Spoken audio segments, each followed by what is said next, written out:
Hello नमस्ते and welcome to my mini blog. अनि यो भिडियो चाहिँ मेरो राइट आफ्टर डिनरको हो, रातिको भिडियो हो। सो अलिअलि तपाईँहरूलाई देखाउन मेरो राति भनेर मैले अलिअलि मात्रै क्याप्चर गरेको थिएँ। So let's watch. अनि अगाडिको सिन चाहिँ एज यु सी म सफा गरिरहेको थिएँ। अनि त्यसपछि मेरो ठुलो छोरो चाहिँ आएर हि वाज अल्सो डुइङ के।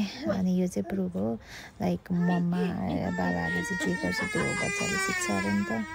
अनि यहाँनिर चाहिँ मेरो बच्चा रोइरहेछ, उसको बलुन थियो त्यो चाहिँ फुटेको थियो कि। So let's watch.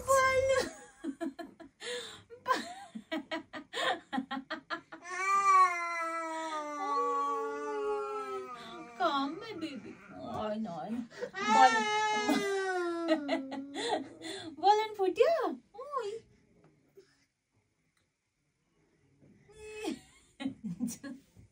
यो मात्रै ल अनि मम्माले।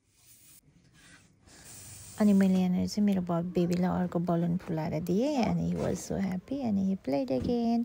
अनि मेरो बच्चा चाहिँ कस्तो छ कि ऊ चाहिँ बल जस्तो कुराहरू देख्यो भने चाहिँ एकदम खेल्छ कि त्योसँग। अनि चाहिँ हामीहरूको नाइट स्टार्ट हुन्छ। मेरो नन्दले चाहिँ मेरो गोलुलाई जहिले बोकेर सुताइदिन्छ। अनि गोलु सुतिसक्यो यहाँनिर चाहिँ। अनि त्यसपछि चाहिँ हाम्रो सानो बेबीको पालो आउँछ। अनि मेरो सानो बेबीलाई चाहिँ मेरो नन्दले जहिले सडल गरिदिन्छ। अनि मैले यो भिडियो बनाएको छु। अनि तपाईँहरूलाई पनि सडल हाउ टु सडल भन्ने लाग्छ भने म भिडियो बनाएर राखिदिन सक्छु है त। मेरो नन्द चाहिँ स्टार्ट नर्स हो, सो सिनुहोस्। अनि उसले चाहिँ धेरै हेल्प गर्छ मलाई बच्चाहरूको बारेमा। अनि उसले मेरो बेबीलाई नै सुताइदियो, लुगाहरू नि मिलाइदियो। अनि त्यसपछि हामी सुत्यौँ। यो चाहिँ 10:30 बजीतिर चाहिँ हामी सबैजना सुत्यौँ।